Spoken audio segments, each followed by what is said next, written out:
Ahoj, já jsem Jirka a jako každý víkend i dneska mě čeká dlouhý běh.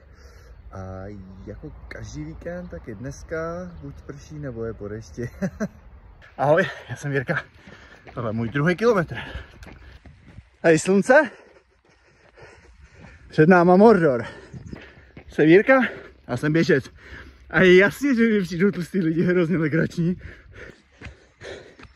Bych chtěl poděkovat městským službám v Srčanech za krásně uklizenou cyklostezku.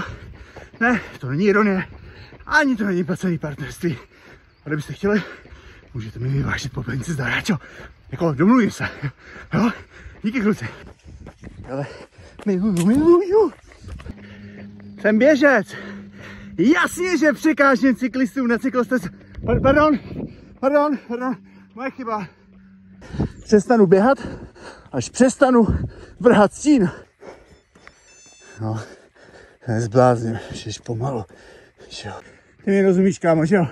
Ty jsi taky trpěl. Naskok u bukvounů. Takže já jsem cca v půlce, chce se mi daleko méně mluvit, ale za to daleko víc brečet. Odskok od bukvounů. Jo, z kopce. To se to běhá. Ahoj, to je můj 17 km.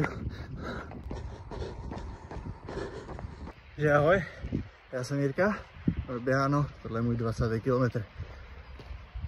Fuj, tak se měj, čau.